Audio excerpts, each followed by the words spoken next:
बघा विद्यार्थी मित्रांनो, काल आपण प्रोनाउन शिकलो. जे प्रोनाउन आपण काल शिकलो त्याच्यावर आधारित आपल्याला आज इथे ऍक्टिव्हिटी दिलेली आहे. इथे तुमच्या समोर मी काही सेंटेन्स लिहिलेले आहे.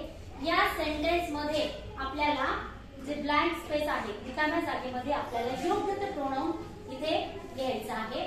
तर सुरुवातीपासून आपल्याला हे सगळे वाक्य घ्यायचे आहेत.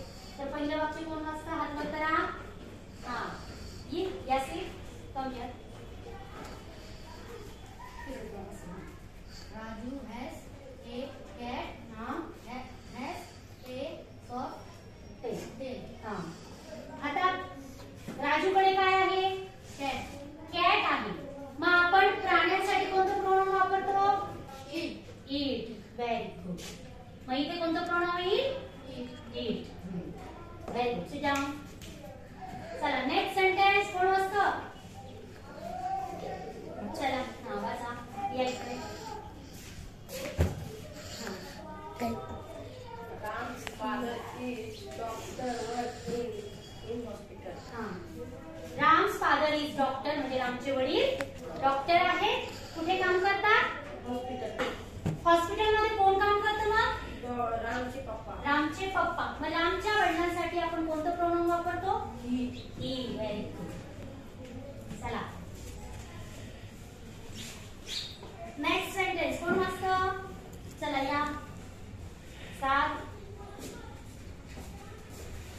Sheetal is in the park. Dash is speaking. Okay. Keeping. मग पाठ मध्ये कोण आहे? शीतल आहे. मग आपण मुलींसाठी किंवा शीतलसाठी कोणते प्रोनाउन वापरतो? शी. Very good. चला सिट डाऊन. नेक्स्ट सेंटेन्स कोण वाचणार आहे? ओके चला. छान.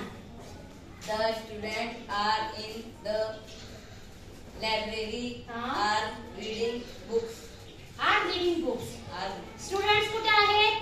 library. लायब्ररी मध्ये. मग पुस्तकं कोण वाचतंय? Students. स्टुडंट. एक आहे का अनेक आहे? अनेक. अनेक. मग अनेक साठी कोणतं प्रोनाउन They. सांगितलंय? दे. Very good.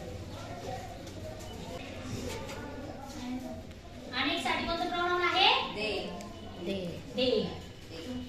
आता नेक्स्ट सेंटेन्स कोण वाचणार आहे? हा चला. My mother is teacher. हा Go to school every day. हा. माय मदर इज टीचर. टीचर कोण आहे? माझी आई. मग माझ्या आईसाठी आपण कोणतं प्रोनाउन वापरतो? शी. Very good. काय वाचा सगळ्यांनी? बघा आता आपल्या समोर जे वाक्य घेतले त्या वाक्यांमध्ये आपण वेगवेगळ्या प्रोनाउनचा वापर केलेला आहे. इथे नाउन आहे आणि नाउन साठी आवश्यक योग्य असं प्रॉपर आपण इथे प्रोनाउन वापरलेलं आहे.